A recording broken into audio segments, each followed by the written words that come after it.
I think the most significant thing about the Titan IV that we have is that it is the only one that you can see anywhere.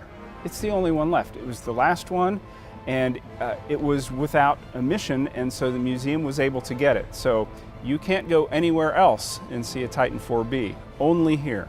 What ended the program was that they ran out of Titan core vehicles. The Titan family of launch vehicles served for 50 years.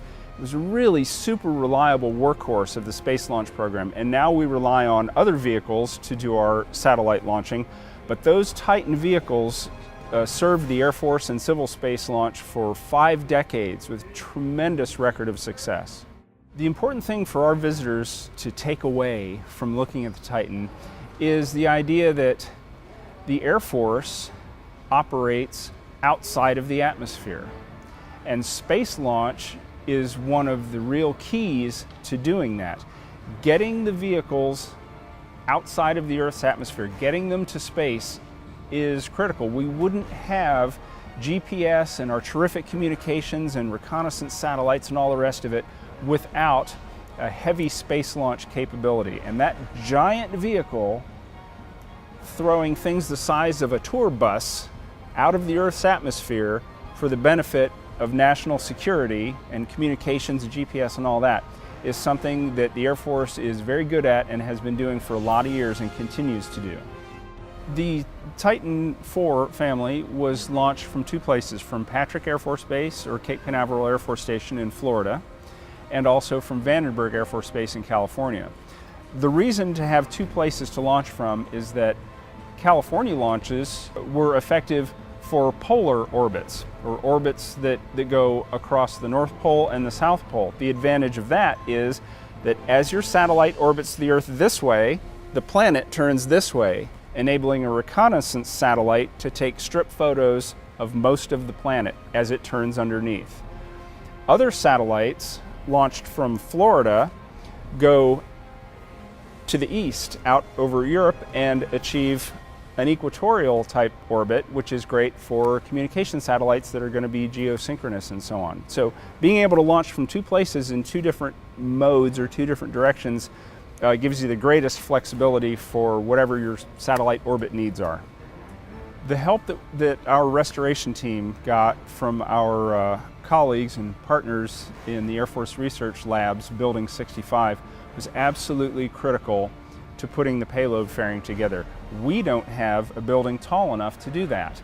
And you can't put those 3 big long trisectors together in a horizontal fashion. They had to be transitioned to vertical so that they could be hung together and then joined together.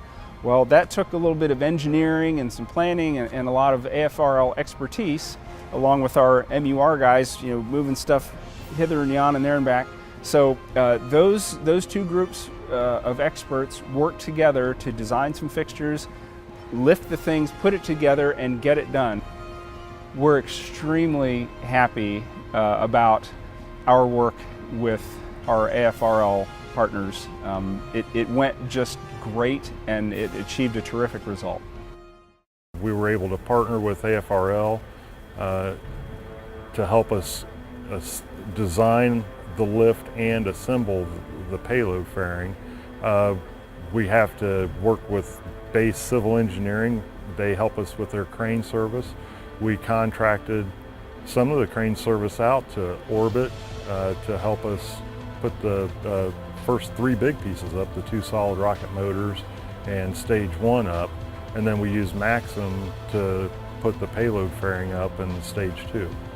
Whenever we put it on the stands, it just doesn't just stack up together. We just can't sit the pieces down and they mate. We have to sit them down and then they slide into each other, and that presented a big challenge due to the fact that the stands have this compressible material that tends to grip the pieces.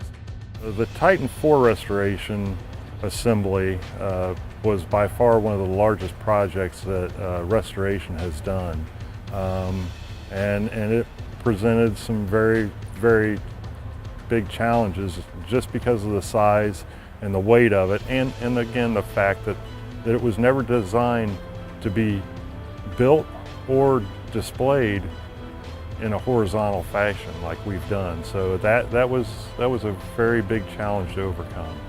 To finally see this vehicle on display after we've spent so much time and effort on it is such a rewarding experience. So here we are underneath Titan 4B, like all our visitors will be able to see. National insignia, U.S. Air Force. That is what it's all about. Now we're approaching the power end of the vehicle. If you're a fan of rocket power, this is the place for you. This is the business end of the 2 solid rocket motor upgrades and the LR-87 Titan core vehicle engines. That is a tremendous amount of thrust. This vehicle weighed more than 2 million pounds at launch. And to get that thing flying and throw it out of the atmosphere, it takes this kind of power.